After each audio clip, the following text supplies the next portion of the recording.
Hidden Gems, Episode 8, Hungarian Tarokk, and other card games. Welcome to Hidden Gems, a board game podcast where we review unusual, forgotten, and underappreciated board games. We're your hosts. My name is Chris. I'm Jason. And I'm Cameron. Thanks for listening to our show. Yes, back again, folks, with another special guest. So if you enjoyed our format last week, or 2 weeks ago rather, you'll know that we had Bill Arney from our board game group on our podcast. And this week, we're joined by a very special guest, the illustrious back squat champion of the board game group and my forever teach you partner, Mr. Mike Baglio. Woo! How's it going? I think Eric probably has the back squat. He'd be very upset with you. Oh, shoot, you're right. Yeah. He would be pissed at me for saying that. Sorry, Eric. That's right, Eric. We still love you. But I'll take the crown for today. That's right. Eric's back squatting like 500 pounds now or something ridiculous. So. It's amazing. Yeah, I do what I can, but I can't touch that. Well, Mike, welcome to the podcast, man. It's good to have you. Good to be here. Tell the listeners a little bit about yourself. All right. Mike Baglio. I'm 32, I guess now, years old. Got 2.5 kids. Originally from Boston. I do software like Jason and Cameron. Kind of similar like that. I'm not going to bore you there. Another And computer Bill, nerd. actually. What's that? Our guest from last time. Oh, I also didn't does realize that. software. Okay. Yeah, been playing board games with you guys for what? Coming up 4 or 5 years now? At least, right? Got my start. My first game I ever played was Splendor in your dining room Oh, yeah. 100 years ago. Wow, okay. Yeah, we've come a little ways since then. And We've come a long way since then. I think all my games were on the upper shelf of our downstairs closet at that point. Yeah. I remember those days. Yeah, I think in 6 years I've played the same game, maybe 3 repeats the whole time, thanks to Terraforming Mars. Terraforming Mars. Oh, Scythe had a little run too. Get a new person on black and they just run the whole game. Cameron has feelings about Scythe. Yes, he does. Strong feelings. That's all right. I'm glad you like Scythe. Yeah, what else do I do? Know these guys from church and CrossFit. That's about right. it. Board Hockey? games. You still playing hockey these days? I've hung up my skates for a little while. The games are too late at night, and with young kids, I just pay for it in the morning. I'm like, man, I love my sleep. I love hockey. Maybe someday I'll return to it, but for now, I just throw a little weights around and That's right. eat way too much food. That's it. So one thing we like to do at the start of our episodes is talk about things we're into, things we enjoy that are outside of board games. And one thing I know that you've gotten into recently, I think based off of mine and Jason's recommendation, is a TV show called 11/22/63. I've been really enjoying that. Stephen King. Stephen King, that's right. I don't know if y'all are like Talia and I are, but a lot of times we just sit in our room in front of the TV flipping through Netflix for like 45 minutes. Like, what the heck are we going to watch? And by that time, we're tired and we just want to go to bed. But we found 11/22/63, and it hooked us, so we thought we'd share it. I think it's pretty interesting. So it's science fiction. Like Jason mentioned, it's by Stephen King, a novel from 2011. And stay with me here, folks. The basic premise of this show, We got James Franco, so there's a little, it's not bad. it's got a little celebrity star power. And the idea is that James Franco's friend, Al, runs a diner, and he's got a time portal in a closet in his diner. That naturally, right? Why wouldn't you, right? That takes you back to 1960. And basically what Al is trying to get James Franco's character to do is prevent the Kennedy assassination. The most ridiculous plot to a show. It really does. Except for there's all these shows that are trying to prevent the Kennedy assassination. Like, why does everybody trying to change history? I mean, obviously it was tragic. Well, so Al's trying to prevent Vietnam because he's convinced that if Kennedy had not been assassinated, Lyndon Johnson would not have taken the States into the Vietnam War. He had a lot of friends die in the war. So he's trying to coach him how to go back and try to prevent this from happening. When you enter back, things have changed when you come back to the real world. But if you re-enter the portal, everything resets. Yeah, you got one shot. Right. You get one shot to fix it. And you have to go back for like 3 years because there's a 3-year lead time Right. before it happens in 1963. So you're living for 3 years in the past, but it's only as if 10 seconds have passed in real time, quote unquote. So what do you guys think about the show, Baglio? How do you like it? So I actually really enjoyed it. I have sort of a different problem with TV shows than you do. I watch very little TV, like very little. So when I do watch TV, I watch things that I can watch one episode by itself, and it doesn't matter if I jump in later. So I'll watch things like The Office, How I Met Your Mother, Seinfeld, Chopped. I can watch one episode and not watch something for 6 months. Chopped is come great. back. I was not expecting you to say Chopped. Chef Boyardee up in here. Like, it's not a, Chopped is a great show. It's a great show. Cutthroat Kitchen. I got my repertoire. For me, whenever somebody tells me let's go watch this series, I struggle a little bit because I'm going to watch an episode or two, and if it hasn't gripped me in time, like I watched Stranger Things Season 1, Season 2, first episode didn't get me, never finished it. I'm every director's nightmare. But this, I went through the first episode, and every episode kind of ends on a cliffhanger, which is key for me because if I have any sort of closure, I'm good. Back to Seinfeld and How I Met Your Mother. Yeah, same here. I'm only halfway through it. I'll admit that. I was on it for a while, and then I kind of lost track for a bit. But plan to finish it at some point. I enjoyed it. I'm a Stephen King fan. I've read a lot of his books. I enjoy the eerie, the past as a character that's fighting against you aspects of the show. Coolest part of the show, or one of the coolest parts. And that's true to the book, too, as well? I haven't read this book. Not read it either. Okay. Yeah. I hear that it is. Yeah, I've read a lot of his older books. But yeah, I've enjoyed what I've seen so far. It's not super deep. It's not going to make you question life and think deep thoughts, but it's definitely entertaining. Yeah, I do like how the past is almost like a character. Like it's trying to stop him and what he's trying to do. And his friend, Al, who's been trying to prevent the Kennedy assassination for years, I guess, tells him every time, don't get too close to people when you go into the past. And it's interesting to see how he just can't not get it wrapped up in people's lives because he's living there for like 3 years. Yeah. And it introduces a lot of really interesting problems for him that he just can't seem to avoid because he's trying to live his life, right? It's just really fascinating in that way. You find yourself kind of rooting for him, too, as time goes on. Like, the more time he's invested in that 3-year window, you're like, he's got to get it right this time. And you're kind of like, there's this rooting for him element, but you also know that he's up against the odds. And it's cool. Cool premise. Unique. It is. And I know you two aren't quite there. I know Baglio, I think you got one episode. I'm not going to spoil anything, but I will say that this one does end well. So it is the end, right? It's a miniseries? It is. It's a miniseries. It's like 8 episodes, yeah. I think. And it ends cleanly. I would say maybe there are a couple things that I would have wanted a little bit more explanation, but it ends well. Yeah. So I think it's worth the time. What service is it on? Hulu. Hulu. Okay. 11, 22, I haven't 63. seen it. I'm interested. It's about to 5 check it years out. old. Okay. It is. I mentioned it to my brother, and he was wow. like, why are you watching a show 5 years old? And I was like, it doesn't matter. Don't judge me. It's great. Well, we've got a cocktail, as we do in every episode. What are we drinking this time? We do. So today we're talking about cards. Talking about card games. This is our first card game themed episode. So I thought I would do a card game themed cocktail. So this cocktail is called the Ace of Clubs. Created in the 1930s. It's a pretty simple drink. It's got rum in it. 2 ounces of rum. Half an ounce of creme de cacao, which you've used in cocktails in the past. 20th century, if you remember we talked about our train game episode. Gives the drink a little bit of a chocolate type of flavor to it, which I personally enjoy. Half an ounce of lime juice. Half an ounce of simple syrup, shaken, and served that way. That's Yeah, that cruising rum that's what this was, right? The cocoa one or chocolate one anyway? It's so good. Yeah, Put so it you in got some anything. layers of cocoa going on. really for do. the sophisticated palate. Yeah, so last episode, we had a drink that had that Cruzan rum in it as well, and I'm telling you, folks, if you like rum at all, I need to get a bottle. And it's a pretty decent so price good. point, isn't it? $20. That's a very decent That's price point. phenomenal. So good. I mean, rum's cheap anyways, Yeah. mostly, but it's totally worth the price. Very good. Yeah, the contrast between the chocolate and the lime is really interesting. Doesn't seem like they would go well together, but it does. Yeah, it pairs well. So yeah, talking about card games today. So I thought it would be a little bit fun before we get into our reviews. Talk a little bit about our card game history. So I found that people our age, people in their 30s and early 40s, tend to not have played as many board games in the past. Maybe if they have, they played like Sorry and Monopoly in life, but they do often have a card game playing history. So I'd be interested to hear y'all's card game playing histories if you have any.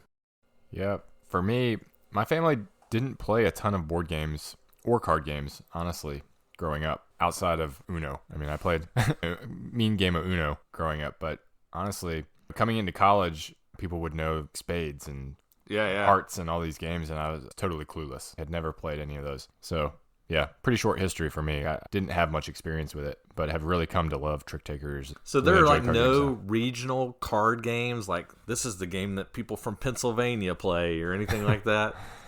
I mean, not There that I know of. are. There are. I mean, yeah, I'm sure there some. are. I would imagine. So I think euchre is kind of a Midwest dominant game. Okay, yeah. I got introduced to euchre. My wife, her family is from Indiana. So the first time I went to the farm, it was like camping, but with electricity. I mean, it's like 150 acres, more cows than people in town, but they play euchre, and they play a lot of euchre. Yes. That's what I'm talking about. I'd come from a trick-taking history. You guys have heard me joke around about 45s many times. It's like from Canada and the Merrimack Valley, which is a series of towns in Massachusetts. Oddly specific. It's incredibly specific. If somebody says they know how to play 45s, you're like, oh, you live in one of these 4 towns or Canada. Euchre is sort of like 45s with half a deck of cards. And so for me to pick it up was very easy. I'd played a lot of trick-taking games as well as some of your classic games. My grandmother played a lot of rummy and gin rummy. Right. She played a lot of bridge. I actually didn't learn bridge, but I hear it's fairly similar to euchre. Or I've always 45s. wanted to try bridge. Yeah. So it was one of those things where whenever I see a new card game, whether Tichu or one of the games we're going to talk about here tonight, I instantly try to map them to something I know and then try to It's like 45s, deviate. guys. I said it was like 45s about 93 times until I actually learned the game and realized it was nothing like 45s. But I'm sticking to it. Awesome. Cameron, how about you? Yeah, for me, growing up, my family didn't necessarily play any hearts or anything like that. We hit the Uno and the Go Fish and the lame kid card games that you play. Right. My family did have one game that we played that I've never seen anywhere else. I don't know if my grandfather or my uncle invented it. We called it Gimme 5. It was made out of a deck of cards, and you had this giant board that had like a quarter of a card spaced out everywhere. And you had to play with a partner. All you do is you play a card to the table that you have, and you place a token on that card on the map, and you're trying to basically line up 5 in a row, either diagonally or orthogonally. So Are you talking like sequence? kind of like sequence, but except for you had to like play it sequence, from doesn't it? cards.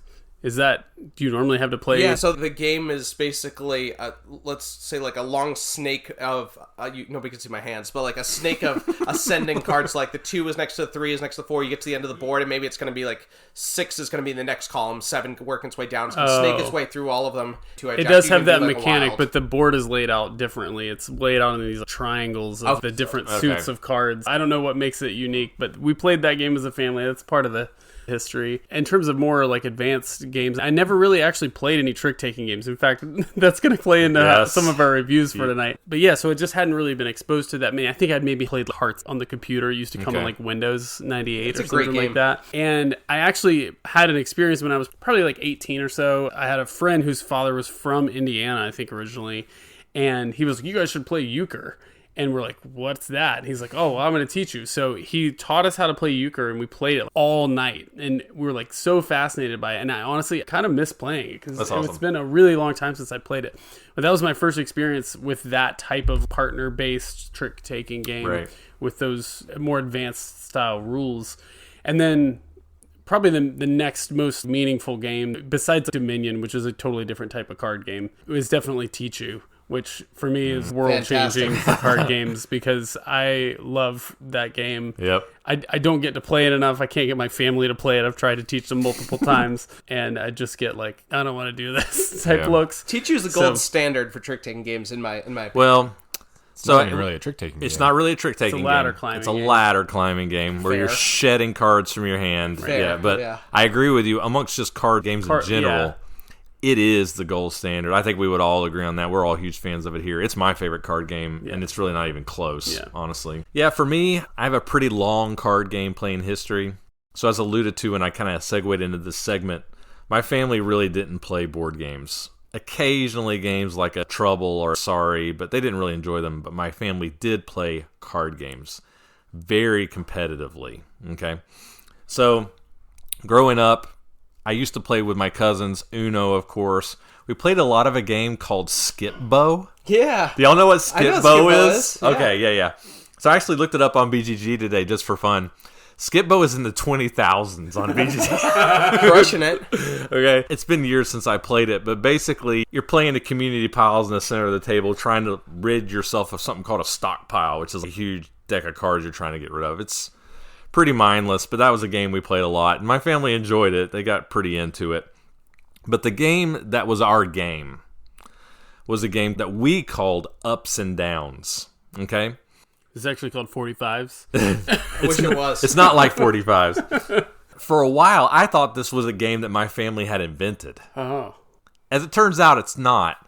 It took me years later, once I got into games and figuring out BGG, to figure out what we were actually playing. So the game we were actually playing is a game called Oh Hell. You might also know it as Oh Pshaw or Oh Shit, which we're going to have to bleep that out. But I think the reason that they got that name Ups and Downs is it also has an alternate name. So this game has 33 names in BGG. And there's another name called Up and Down the River, which I think is where they got that from. And Oh Hell is actually rated 2,168 on BGG.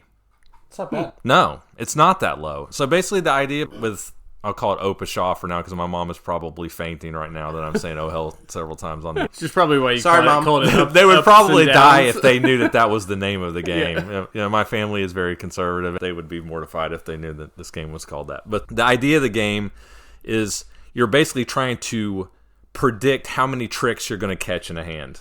And it escalates. So you start with a single card, then you start with 2, then you do 3, all the way up to like 10 or 12 cards in your hand. Let's say you have a hand of 7. You're looking at that hand and you're trying to guess how many of those cards you think you're going to catch. And you have to hit it exactly. Whoa. Wow. If you don't, you fail. It's like a strike. We have a name for it. I can't remember now. But it's... Is it the S word? No. You get a line through your score, basically. So we became very adept and strong trick-taking players because you had to be very sharp in the game. Like, you had to understand it. Outside of that's pretty straightforward trick-taker. But we play that game a ton. It kind of sounds like many missions in the crew, right? Yeah. So you learn some of those caveats of predicting the future, looking at your cards, counting the additional cards. So I can see how that would really build in some muscle memory that sure. would be translatable to other games. Yeah. Because when you play the crew, and I'm sure everybody on the podcast has at least heard of it, maybe played it themselves. For sure, yeah. There's that element of people who've played cards before can kind of get a little bit of a rhythm. And if you got somebody who doesn't have much of a history, that's like a muscle they haven't trained. So I can see why that would be a foundational piece that you could carry to other games. Absolutely. My history with playing Ups and Downs translates over to the crew strongly, for sure. Yeah. Sweet. All right. So that's our history on card-playing games. So why don't we just go ahead and get into the reviews, yeah? Yeah. Let's do it.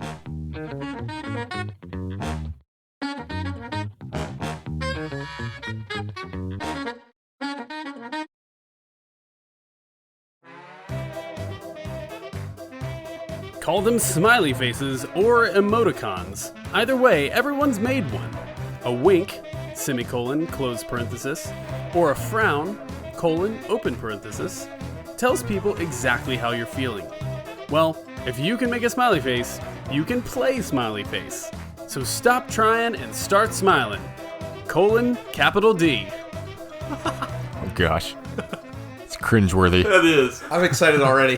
Oh, yeah. You're going to love this. So we'll go ahead and say, before we get into this review, of the 3 games we're reviewing today, this is the only one that Mike has not played. So he's going to be providing color commentary.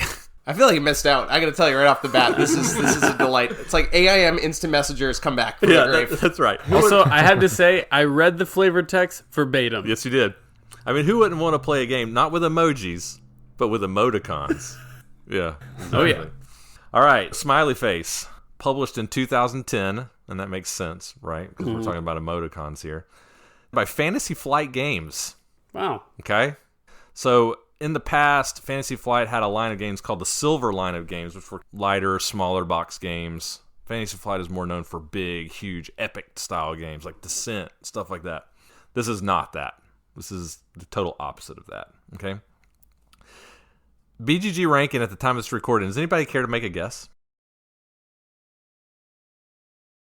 40,000. 40,000. Okay. What do you think, Jason? I'm going to say over 5,000. At least I That's hope big sauce. I Come hope on. it's over 5,000. Okay. Oh, you want a specific Yeah, number? just guess a number. Over 9,000, maybe. 6,482. Oh, okay. 17,238. Wow. As of That was the my time guess. this So I was close. You went over. Price is right. rules. Oh, all right. All right. 2 designers in this game. Gwenelle Buchin, I believe, who doesn't have any other notable designs, but the other designer, who's often a co-designer of games, Bruno Feduti. Does anybody know any other games designed by Bruno Feduti? Do you know, Jason? Can you think of any off the top of your head? 5 Tribes, right? No, that's No. Bruno Cathala. Other Bruno Cathala. You're thinking of the wrong Bruno. Wrong Yeah. Bruno. I know the name. I just apparently don't. Yeah, he's a well-known designer. So he's designed Mystery of the Abbey, Ink and Gold. Ooh, yeah, small box games. That's All a right. popular game in our group. Citadels, Mission Red Planet, which is an awesome. Ooh, that's a great game. Yeah, area control on Mars. It's awesome. Good game. So yeah, Bruno Fedudi. Okay, how did I hear about this game? Why did I pick this to be reviewed? Well, many, many years ago on the Dice Tower, Tom Vassell, Z Garcia, and Sam Healy did a top 10 list. And I can't even remember what the title of the list was or what the theme was, but they mentioned this game, and they all spoke favorably of it. I'm not going to say they said it was the best game they've ever played, but they all were like, this is a good game. And as a matter of fact, a few weeks ago, Tom mentioned this game again in a segment he does on Dice Tower called Look Back, where he looks back at games he reviewed many years ago. And he gave it like a 6.5 or a 7 out of 10. And he said, this is a good game. You should check it out. Like it holds up. Yeah. Okay, so that's how I heard about it. All right, brief rule summary. The way this game works is you're trying to play the most valuable set of cards in front of you in the round. There are 7 rounds in this game, and each round is worth a differing number of points. If you have laid the most valuable set of cards in front of you at the end of that round, you will take that round card and whatever points it has on it, and you will score them. That's the general idea of the game. The deck is very simple. The deck of cards is made up of 4 different colors of card, numbered 1 to 5, 13 of each color, and then shuffled in within that deck of cards are something called mischief cards. Okay? There are like 18 of these, so quite a few. All right? Yeah.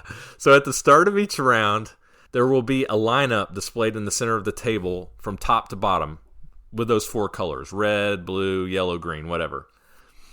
The bottom card will be flipped face down, and then the top card will get a +1 put on it. So let's say the top card is a red card. That means that all red cards are worth 1 more than their printed value on the card. So for that round, a 3 is actually worth a 4. So it's better for you to play red cards in front of yourself because they're more valuable. Because remember, you're trying to have the highest set. So the way the game works is on your turn, you play a card in front of you. That's it. Or you can pass. Now, where the game does get a little bit interesting is that if you pass, if you're like, I don't think I'm going to win this, I'm going to get out. When you pass, you can do something called give a helping hand. So you can place a token of yours in front of another player when you pass, and you're basically saying, I think Cameron's going to win this round. And I take one of the cards that I played in front of me, and I play it in front of Cameron, strengthening him, hoping that he'll win, because if he does, I get to draw a token from a bag that might be worth points. Okay? Maybe. So I can score points that way by trying to help somebody else when I drop out.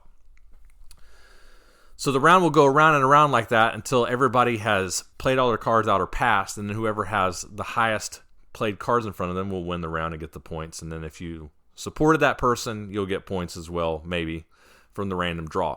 Now, like I said, there are also cards in this deck called mischief cards, and they all do all different kinds of things. For example, you can play a card and you can switch your helping hand token with somebody else, or you can make the most valuable suit for that hand a different color. All different sorts of chaotic things, basically. In fact, there's one card that you can play called the Rat, where you can just end the hand.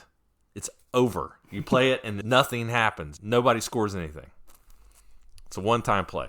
So as I said, at the end of 7 rounds, whoever has the most points at the end of 7 rounds will be the winner of the game.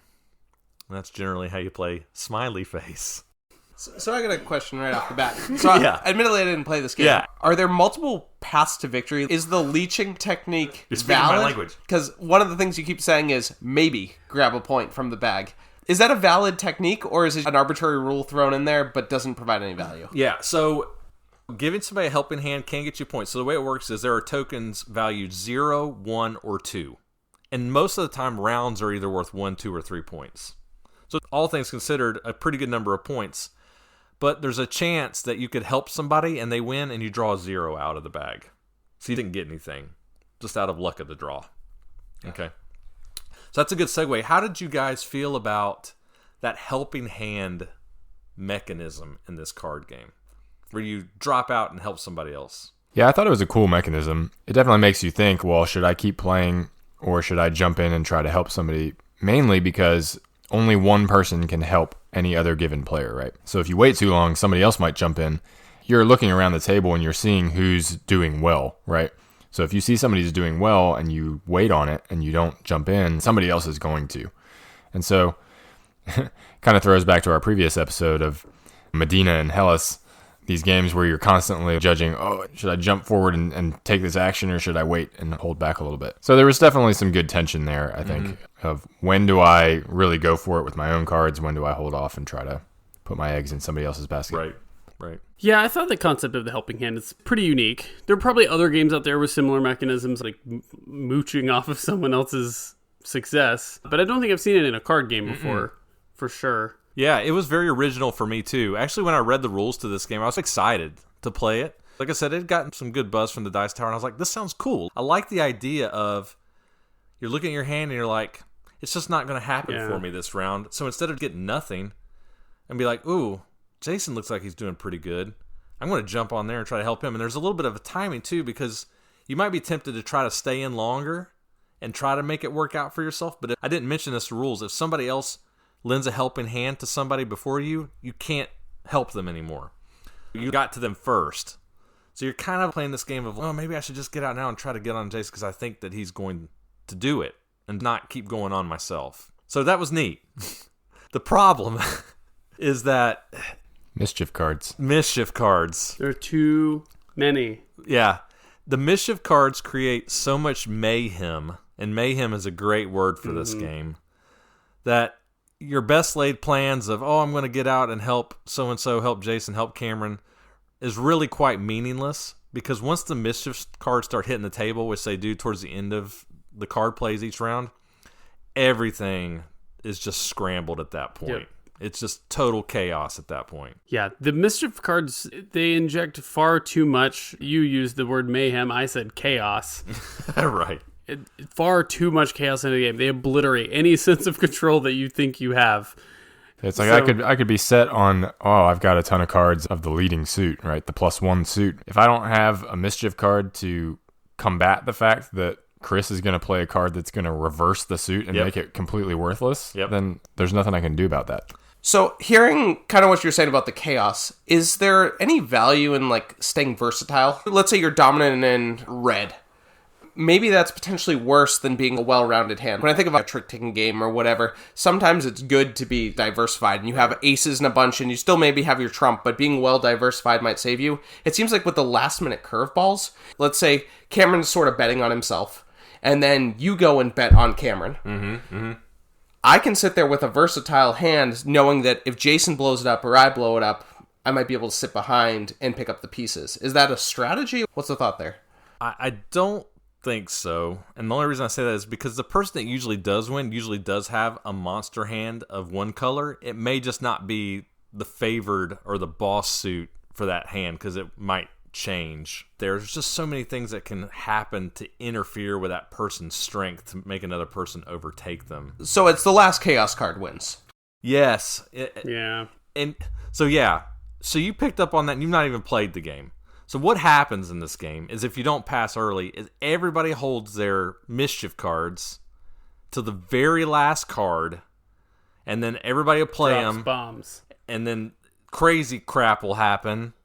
And then when all the dust settles, So somebody will. So who won? Okay, good job, I guess. Yeah. Like, congratulations on being lucky. Right. There's no control in this game. The zero. You received the least amount of bad stuff. Right.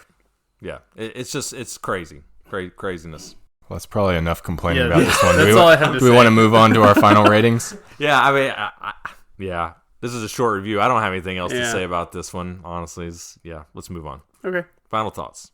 I'll go first. Go for it. All right. For me, this falls less into a category of a game that I didn't like, but of a broken game.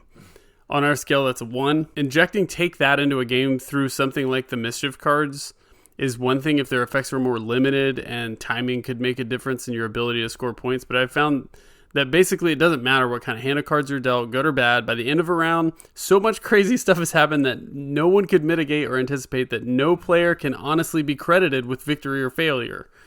If you sit down at a game and perform actions according to rules and follow the dictates of random effects and changes for a while, and then the rules say it's over and someone is a winner, you have not played a game, but have just participated in a possibly entertaining, organized social ritual of some kind, but you cannot, in my opinion, call that playing a game. Social ritual. Yeah, for me, aside from the fact that I perhaps irrationally absolutely hate the fact that emoticons and emojis have become IP. Like, the Emoji Movie is just abhorrent to me. But aside from that, I think this is just a bad game. Yeah. I don't think it's a broken game. I wouldn't go that far. I think for the right audience, perhaps, if you enjoy extreme take that and just chaotic, let's just have a lot of fun, throw cards out on the table, and it's just chaos and the dust settles and somebody wins. Maybe this game is for you, right? But for me, I just felt like it was a bad game. I felt like the amount of control that you have is non-existent, right? Yeah. And Do you think this game gets more fun like the more drinks you have? I think that's its purpose. Yeah. perhaps. Yeah, I would need a few more. What are these called again? Ace of Clubs. Ace of Clubs. The Ace of Clubs. Yeah. Yeah. So for me, I gave this a 2. I need to have the other 3 aces. Yeah, so a few episodes ago, we talked about Ivor the Engine, which has a lot of take that in it. Mm-hmm. Some people might consider that extreme take that. I don't know, there's a lot. But the one thing Ivor has that I love is it does have meaningful decisions. Yeah. Even in the midst of take that, you can still salvage a reasonable turn. Mm-hmm. And if you don't get screwed around with, you can have a pretty awesome turn. Yep. That ain't happening in this game, okay? At all, all right? I debated a 1 here. I'm going to be totally honest. I didn't give it a 1 because I feel like I've just been handing out 1s like they're candy lately. But like you've been handing out 6s? That's right. I'm at 2 ends of the spectrum here. It's playable. It's just not fun for us. And I sat and I thought, who would this game be for? And I guess we've kind of hinted at it a little bit. If you're wanting to take this game to like the bar or something and you're looking to goof around and nobody's taking it seriously and you're wanting to mess around with people, in that setting, I guess it could be playable and enjoyable for some people. And that's okay. I'm not saying that there's anything wrong with that. But for me, I have no patience for a game like this. This is a solid 2 for me. It's definitely going to be leaving the collection for sure. It was a good run. It's a good run. Loris, you can talk to Chris. Yeah, that's right. I think Loris actually already bought this game. Actually, I think I gave it to him. We all make mistakes. I couldn't bring myself. I gave him matcha too.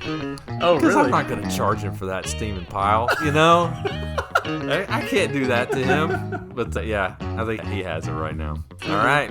Those are our thoughts on Smiley Face.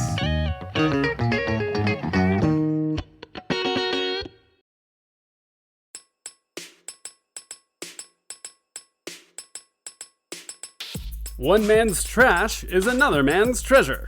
Even better, everyone loves getting a bargain on this junk. But a true bargain is when you get more than your money's worth. More often than not, though, items we think will be valuable simply are trash. You must decide which items will keep their value and not become worthless. But remember, the more popular a bargain, the much harder it is to find.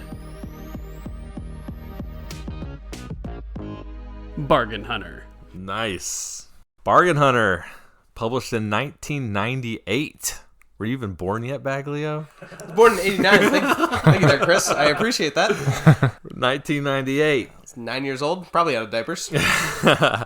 Published by the now defunct Valley Games Incorporated. At the time of this recording, BGG ranking is 2,825. Designer of this game is Uwe Rosenberg. Agricola, Caverna, La Havre, That's right. Bonanza, All right, the card game, which, from a scoring standpoint, has some similarities with this game. Mm-hmm. Feast for Odin. Feast for Odin. List goes on and on. Prolific. All right, so how did I hear about this one? So there's a YouTube show called Board Game Geek or BGG game night. So it's a few people within the BGG circles who get together and they play games on YouTube. They call it game night. And on one of their episodes, I don't think they were actually playing games. They're actually going through some of their favorite games. And there's a guy on the show who's always on the show. His name is Lincoln, who mentioned this game, Bargain Hunter, or he called it Schappenjagd, which I believe is what it is in German.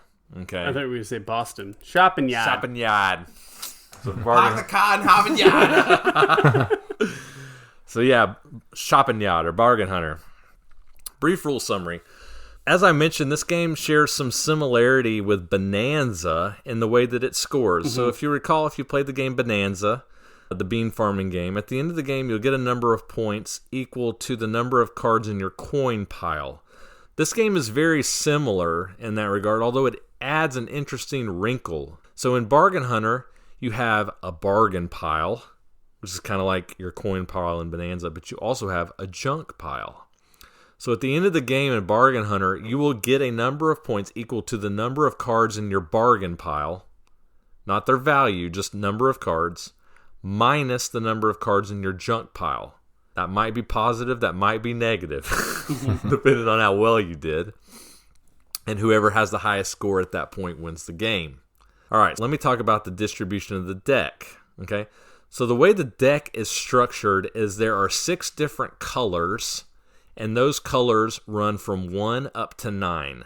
Each number is associated with a certain appliance. What other game can you score points by collecting hair dryers? Or electric razors. Toaster ovens were key. Toasters. I love lamp. The lamps. Yes. You got washing machines with smiley faces on them. It's fantastic. TV monitors. It's all good. It's all good. So all the 3s, for example, are hair dryers. Okay, and like I said, they come in 6 different colors. Now, how does the game play? So the way it works is with the starting player, everybody at the very beginning of the game will determine what their bargain is going to be. So they'll take a card from their hand, they'll put it face up on the table. So let's say I put the electric razors in front of me. That's my bargain. I'm trying to catch razors in my tricks. Everything that I catch that is not a razor goes into my junk pile. The way that the game works is you're going to play a card from your hand face up to the table. So let's say that I play a red card, a red hairdryer. If you have that color of card in your hand, you must follow suit. Standard trick-taking conventions there. Mm-hmm. If a red card is played, you must follow with the red card. So let's say, just simplest example, everybody plays red cards because everybody has red cards in their hand. In that case, whoever played the high card takes the trick, and then we'll lead the next trick. Well, let's say you don't have a red card. When you play your card, you're going to play an off-suit or off-color card, and then you have the option of calling that card or that color trump. Mm-hmm. And this is where the game is really interesting because the trump changes from hand to hand based on what the players decide that it is. So let's say a yellow card is played, and he doesn't follow the red, and he says yellow is trump. Now, the only way that you can win is if you play a higher yellow than the person that called trump. You can't call trump after somebody else has called trump previously in that hand. And standard trick-taking rules apply. If you have the first color, you can't play trump. That is correct, and that's a good point. Yeah, you also have the option if you play offsuit of not calling trump. Well, why would you do that? You would do that because maybe the cards that are in their trick, you don't want them. They're all junk to you. So now, you may be asking yourself, well, how in the heck do I score positive points in this game? Because if I get one thing I want, I'm probably getting 3 pieces of junk, right? Mm-hmm. Well, at the end of the round, you have the option of getting cards out of your junk pile so they don't count against you, and then potentially turning them into positive points.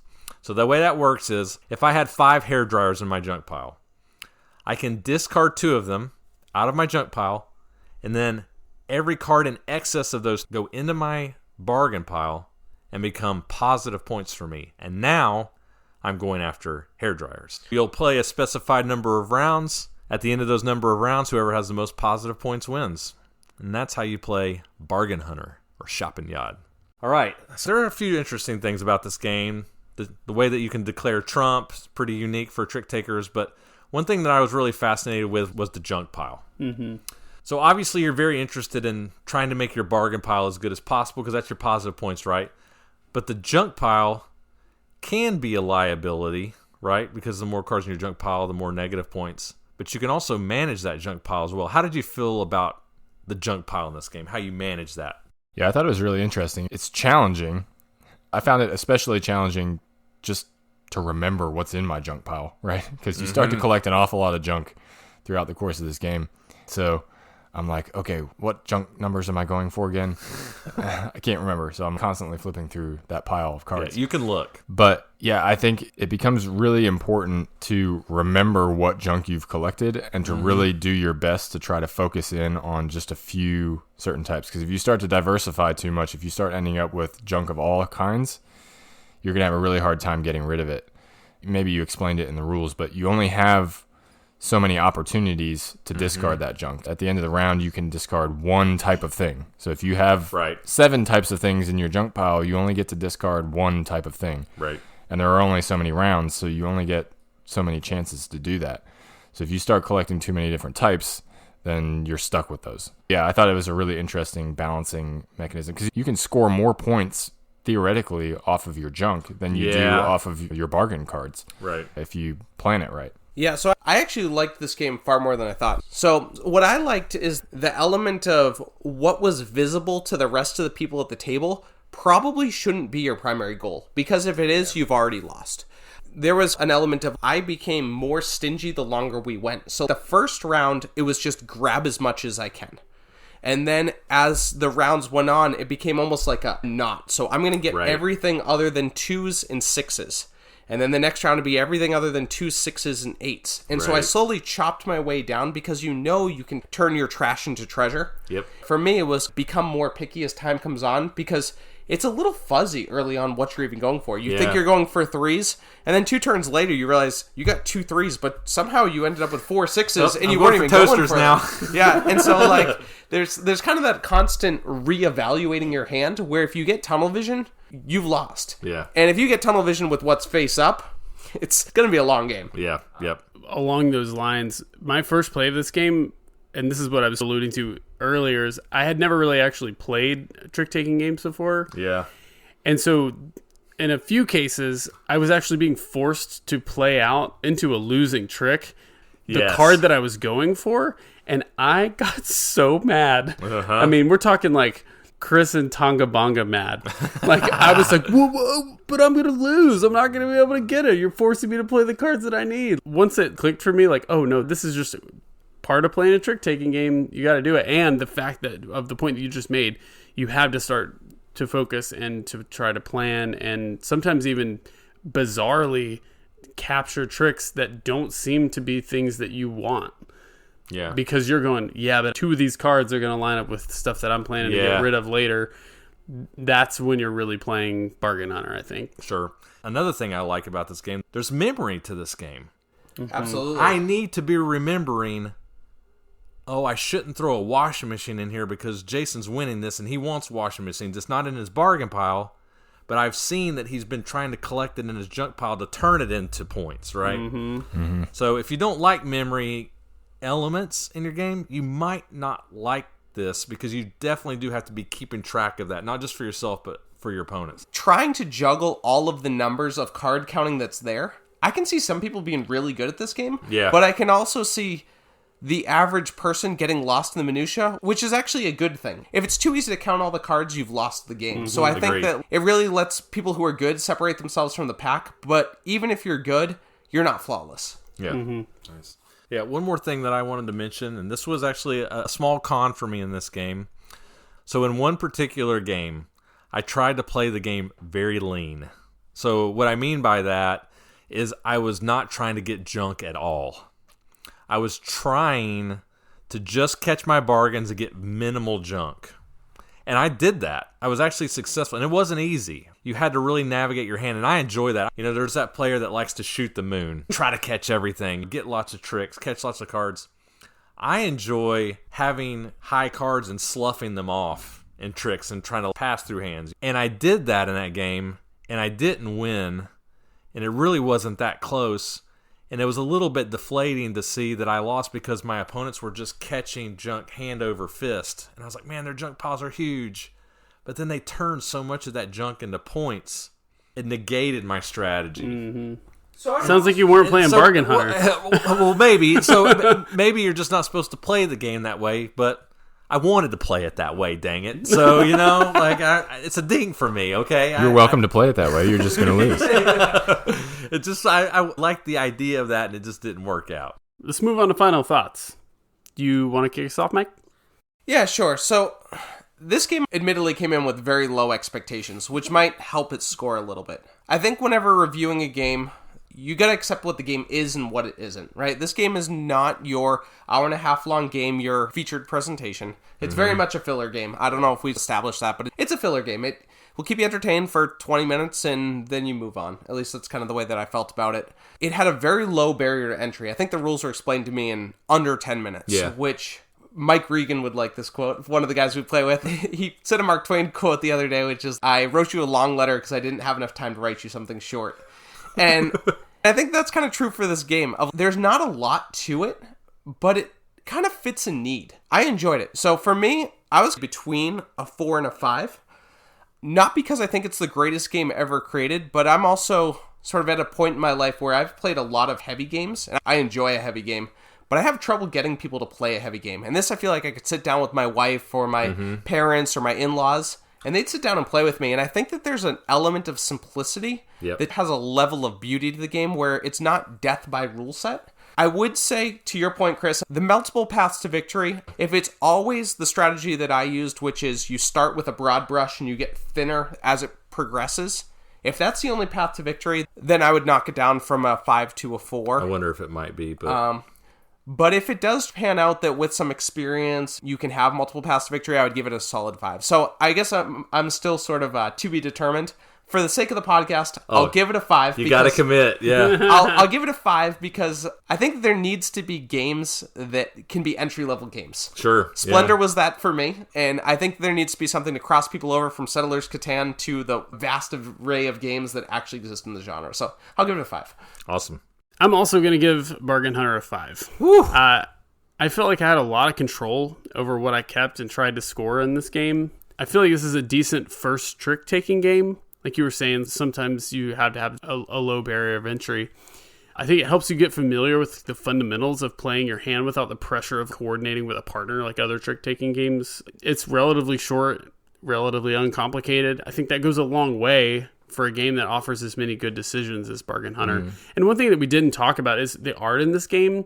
The art actually really helped me engage with the theme of the game. The fact that it was cartoon faces on smiling lamps, on like lamps, feel a connection. And, layers of depth there. To me, it made the game feel more fun right out of the gate. Whereas I tried to imagine, like, what if this game had like beautiful or realistic art of lamps and hair dryers and stuff like that. You're collecting like paintings like the Mona Lisa. You wouldn't care, but you're like, the shaving razor seems like a fun, card. Like the washing machine looks pretty entertaining. Like I'm gonna get those.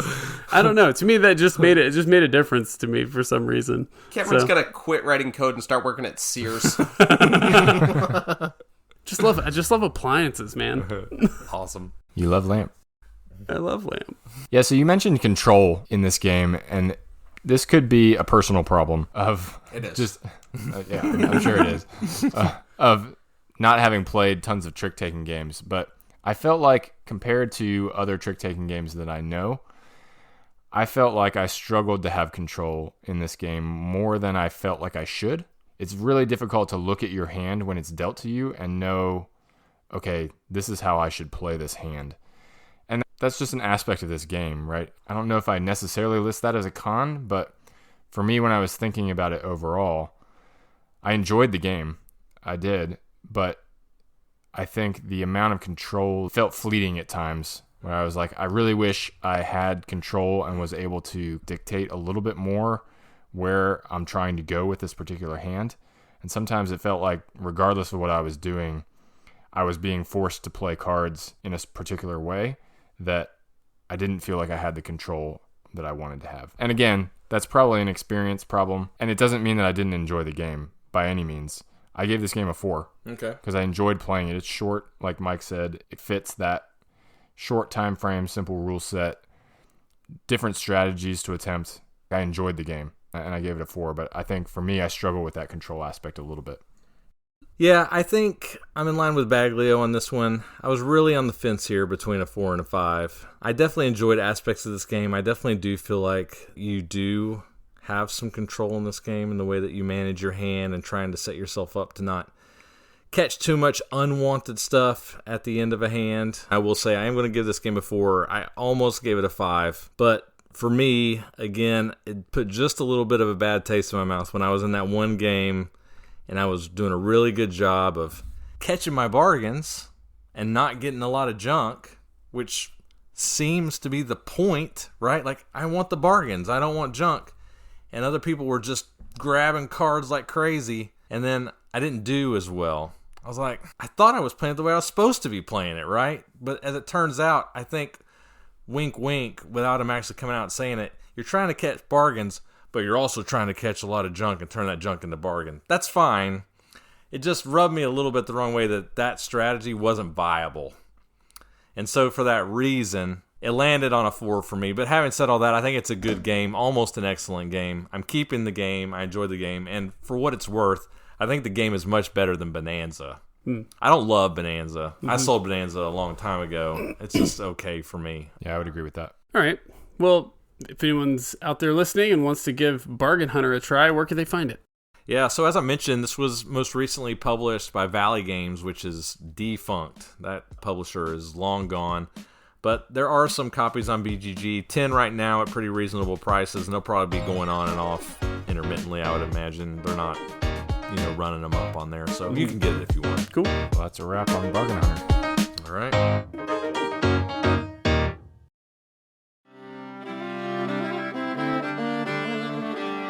Hungarian Tarokk, also known as Húzasvászos Tarokk, which means XX calling Tarokk, or Paskiewicz Tarokk, is a 4-player, variable partnership trick-taking tarot game. As with most games in this genre, the base objective of each round is to capture a certain amount of card points, in this case more than half, in tricks. However, each round of Hungarian Tarokk starts with a peculiar round of auctions and announcements that impart a lot of information about the player's hands, which make it a very skillful, challenging, yet surprisingly accessible game. Surprisingly accessible, eh? Just like Antarctica. Yeah, Oh, man. Well, they really knew how to write flavor text in 1870. for sure. That was riveting. Also, guys, I have to say, Húzasvászos again. Did you practice that, or are you just butchering it? Did you Google that? Oh, I have no idea. Oh, okay. Yes. So That's- you're that totally is- saying it wrong. That then. is the closest that I could come in my own reckoning We of reading that apologize word. to all native Hungarian speakers. I actually have a friend who's from Hungary, so maybe I'll ask him, just send me a little clip of him There you saying go. that word so I see how accurate I was. Hungary on the map yet? I think it is, actually. Really? Yeah. Oh, man. Well, I apologize, dear listener. Well, hello. We'll try to do this review justice here. Let's do it. All right. Hungarian Tarokk. So I racked my brain to try to figure out how I heard about this game, and I could not for the life of me remember. I think I was just browsing through BGG forums somewhere, and somebody mentioned it, and I was like, oh, that sounds interesting. I've never heard of that. And clicked on it. I was like, ooh, this is a serious card game. It sounds fun. So I bought a deck of tarot cards, and here we are. So Hungarian Tarokk, published, I hesitate to use the word published. Yeah. Created? Created, designed, whatever, started in 1870. Maybe. Yeah. Maybe, although some of the dates say even as far back as 1425. Holy cow. For for certain forms of tarot games. So tarot decks are used for a wide range of card games in Europe and probably outside of Europe. Hungarian Tarokk being one particular flavor of tarot games. So I think the date for Hungarian Tarokk is around 1870. Designer obviously is uncredited. Publisher is listed as Piatnik, which is the card deck maker. Is actually where I got my deck of cards. Okay. Ranked on BGG currently 13,983. Although if you look up Tarokk, just generic Tarokk, which is for general tarot games, it's 5,787. So Okay. a little bit more reasonable. But that's not necessarily the Hungarian version of Tarokk. No. That's just Tarokk games in general. Exactly. Okay. Yep. Right. So I'm going to do my best with the rules to this game. Good luck. In explaining this game, The devil's in the details. There are a lot of detailed scenarios that can occur in this game that makes the rules explanation very difficult to do concisely. But I'm going to try to keep this at a high level, and I think we can do it in a reasonable amount of time. It might be important to mention that when you taught us this game, we literally had a whiteboard. Yes, I was just about to say, it's so easy. It's not like people need to carry around a whiteboard when they play. Yeah, I had a whiteboard and 3 pages of notes to try to teach this game. We'll be sure to post a picture of the whiteboard on Instagram if it's not already there. It's there. So Hungarian Tarokk is a trick-taking game that uses a tarot deck. This is a modified tarot deck, so it's using 42 cards. 22 of the cards in the deck are Tarokks, which are trumps. The other 20 cards are suited, meaning there are 5 cards of each suit. The Tarokks are numbered from 1 to 22. 3 of those Tarokks are considered honors, which are special Tarokks. So the 1 Tarokk is called the Pagat. The 21 is just called the 21. And the 22 is called the Skis. Super Mario. Which came to be known as Super Mario because the picture on the card, had a I guess, looks like Super Mario. Mustache, and that's all we needed. Yeah. So thanks to Mike for that one. No problem. I'm here all night. So I should mention this is a partnership game, although partnerships are variable throughout the game. You're not always going to be partnered with the same player, and you're not always necessarily going to even know who you're partnered with until partway through the hand. You might not even be partnered at all. Right. You might not even be partnered at all. Going solo. That's true. So the Tarokks are all worth 1 point. All of the suited cards, there are kings, queens, riders, jacks, and then either an ace or a 10, depending on the suit. Kings are worth 5, queens are worth 4, riders are worth 3, jacks are worth 2, the ace and the 10 are worth 1. That means there's a total of 94 points in the deck. To win a given hand, you are trying to claim more than half of the points in the deck. So as far as playing out a hand goes, it's pretty standard trick-taking rules. Each player is going to have 9 cards for a total of 9 tricks. You have to follow the lead suit if possible. If you can't follow, you can play trump. Otherwise, you can play any card you want. High card wins the trick. Another thing to note before we jump into some of the things that surround a hand is that the ending of this game is indeterminate. Similar to a game like poker, this game can start and end at any time. You can play an arbitrary number of hands. So you come into the game with a certain number of chips or coins or whatever you want to play with, beans, whatever. Beans. And play until either you run out of those or you decide to stop playing. So the points on the cards determine the winner of the hand, but the value of a hand is variable. And the value of that hand is determined by a couple things. It can be either the bidding or a series of bonuses that can be added on to a given hand's value. So when winning a hand, you calculate the value of that hand, and then that value gets exchanged from the losers of the hand to the winners of the hand. And you just continue that on until you decide to end the game, or until somebody's run out of coins. Then you can start mortgaging stuff that you own. And That's right. Exactly. Now we'll try to talk through some of the other things that surround a hand and what makes it interesting. So the first thing that's going to happen in any given hand is that players are going to bid to determine who is the declarer for a hand. The declarer being the person who is going to select a partner and the person who gets to exchange cards with a common pool of cards called the Talon before other players get to do it. So many words. So many terms, I know. So if you're still with me, the first thing that's going to happen is there's going to be an auction. What you're bidding for is 3 things. You're bidding to be the declarer, which, as I mentioned, means you get to choose who your partner is. You're bidding on the number of cards that you get to exchange with the Talon, the common pool of cards, and you're determining the value of the hand. So the value of the hand gets more valuable the less cards you decide to pull from the Talon. Then each player is going to make a series of announcements. So announcements include things such as declaring who your partner is going to be if you are the declarer. You might know who that person is. You might not, depending on how things have gone during the bidding. I skipped over a part that I'm not going to go into a whole lot of detail on. But there are ways in the bidding to cue certain cards to indicate to your partner that, hey, I'm holding this particular Tarokk. The other major part of this announcement phase is that you're declaring bonuses. So there are 6 different bonuses that you can be awarded in a given hand, and you can win these bonuses whether you declare them or not. But generally, you'll get double the amount of points if you declared it up front and said, I'm calling this. We're going to get this bonus. So those bonuses are things such as you'll claim all 3 of the honors in 9 tricks, or you'll claim all 4 kings in 9 tricks, or instead of winning half the points in the hand, you'll win 3/4 of the points in the hand. There are a few other ones, one notable one being if you manage to catch the 21 Tarokk with the 22, the skis, that's called a 21 catch, and it forces the person who managed to get the 21 caught by the 22 to wear what's called the mayor's hat. The poop hat. Which is a ridiculous hat that they have to wear until that happens to someone else, which I think is hilarious. And yeah, at its highest level, that's the most concise summary I can give of this game. We're going to edit the crap out of that. Nah, it was fine. That was great.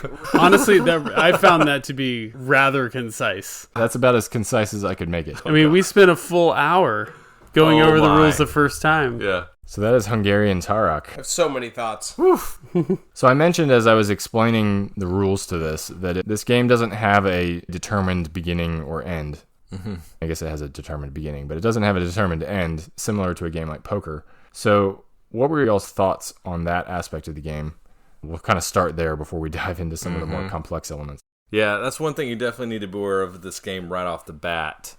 Most people, when they play a card game or a board game, they're thinking, we're going to sit down and we're going to start this game, and then something's going to happen, and the game will end, and then we add up points, and whoever wins the game. This game is not like that. You need to think of this game as if you were playing poker with buddies, and people were walking in and out, and you can sit down and you can buy in, and your goal is to try to finish more positive than negative. Now, if everybody starts at the same time, you can designate a winner after 2 hours. Whoever has the highest score wins, but it's very fluid in that way. It doesn't really have a set end point, which is unusual. I think it's also important to make clear that this is an individual game.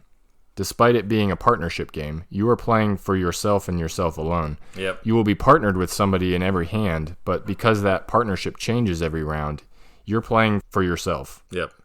Yeah. You don't care how they do. I was going to say in your comment, Chris, about the fact that it's like poker, one big difference I saw to poker is I don't know that I saw somebody waver much beyond 5 or 10% of their total stack. Yeah. And it's not like we started with these mountainous stacks.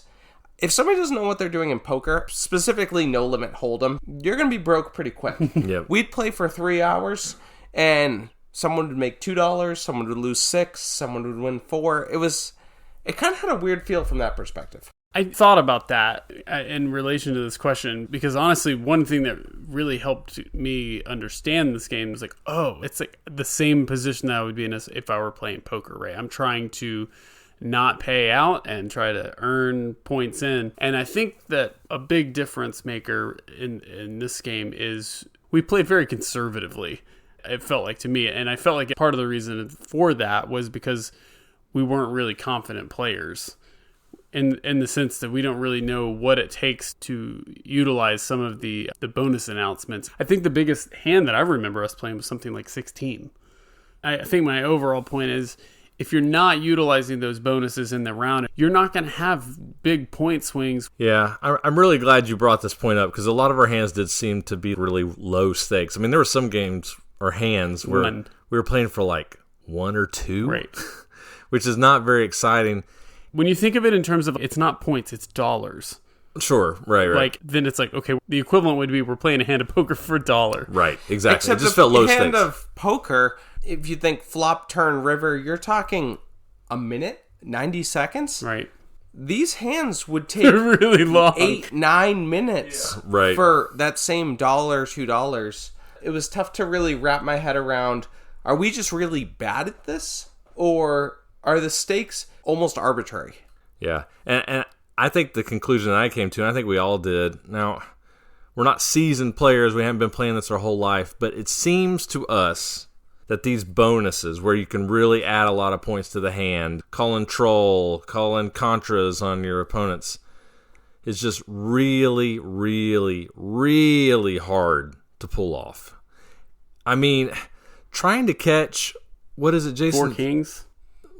Yeah, which seems that I think nearly is the hardest one. It seems like one of the more easy ones, and it's really, really impossible to control. Or even just the 3/4 of the points in the deck. That's the one I'm talking about. Yeah. Literally, you have to have a perfect hand to make that happen. Your hand has to just be absolutely set to do that. And then I would argue that if you do it in that situation, it's not very exciting. It's all going to come back to teach you, folks, and I'm sorry, but I'm going to have to make these analogies. In teach you, when you call teach you and you've got the Phoenix and the Dragon and a million aces, that's great. You know, you made it, but it's not super satisfying because it's so mindless. You're like, the game played itself. It's so easy to do, right? There's just no doubt that I could do it. And it seems to be in this game that in order for you to get the bonuses, your hand has to be that way. And one more quick point is the reason I like Teach You so much when compared to this game. In Tarokk, there were several hands where nobody ever made the bonuses. Numerous hands in a row. In Teach You, somebody always makes the bonus. It's did you call it or not? Somebody always goes out first and teach you, right? You know what I'm saying? And like go out there and make that call, right? But in Tarokk, you may never hit the bonuses. Yeah, I mean, aside from getting the one bonus where you claim all 3 honors, which is arguably the easiest one on the list, aside from that, I don't think we ever hit any of the other 5 ever. Intentionally. And intentionally or unintentionally. Well, we had a couple of instances where, particularly while we were learning, I think I surrendered the... What is it? I surrendered the 1 to the 21. Oh, the 21 catch. Yeah, that happened once or twice. Oh, yeah, right. That was kind of accidentally. I attribute that to not really understanding. That was inexperience, yeah. But I mean, these bonuses trigger whether you call them or not, and none of the other 5 bonuses were ever triggered aside from the accidental. Now, I do want to play devil's advocate here because I do think we're being a little harsh. There was a point where Jason went out and read something from either BGG or a blog of some sort, and it was talking about the leapfrog method. Like, if you have 2 partners, you play a high card while they play a low, and then you pass the ball back and forth and drain your opponents. I think there is an element to this of being so naive to the rule set that we don't know how to properly execute our partners. On one hand, I agree that this kind of feels weird. Yes. But on the other hand, I'm like, I think we're so rhythmed to hearts, spades, bridge, teach you, 45s, euchre, right? We're so rhythmed to this first, second man low, third man high, fourth man decides. That's not what this game is. And so I want to somewhat withhold judgment for that reason. Seems reasonable. I mean, I'll admit, maybe we're passing judgment a little early on limited number of plays. But man, it seemed hard to make those bonuses work. But we maybe not playing optimally. Yeah, I would be curious to play some other tarot games. This was the first one I came across when I was discovering this genre of games. But there are so many others out there. And even in reading some of the reviews of this one, it's reviewed by others as being a more luck-based, more difficult version of tarot. So I would be curious to play French tarot or Slovenian Tarokk or some of these other games out there that use the same style of deck and maybe some of the same conventions to see if we felt differently about some of those. So maybe a future episode. Yeah, my underscore opinion of this was definitely it's a steep learning curve and we probably just don't know what we're doing. Particularly because there's so much going on in the initial phase of the bidding and the queuing and all of that stuff that maybe more experienced players can gather more information than we are able to about what other people might be holding, and in terms of picking your partner, and you're knowing like, okay, this person has that card, therefore we could call this because I'm holding this. Maybe an experienced player could perform that kind of an analysis on what they're holding and what they know at least something about, like on a Q bid partner call. I think we would be doing the listeners a disservice too to also talk about the value of leeching onto a partner. There's an element of trying to set yourself up, latch on to a strong player. Right. What do you guys think about that mechanic and how that plays out?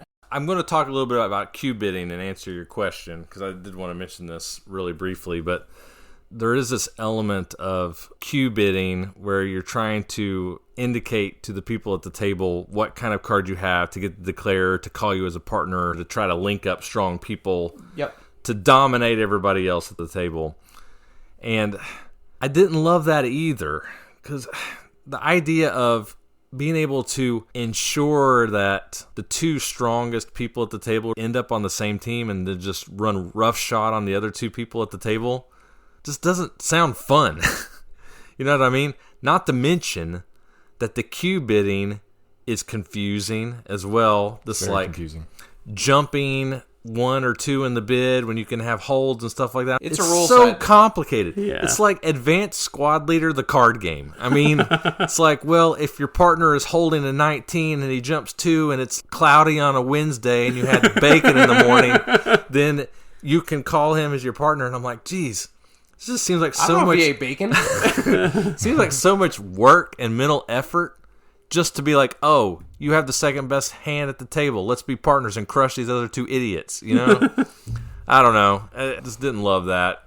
Yeah. So maybe that takes us into ratings. Yeah, I think so. I mean, we could talk about this game for 45 minutes, you know, Yeah. and we're not going to do that to our listeners. For sure.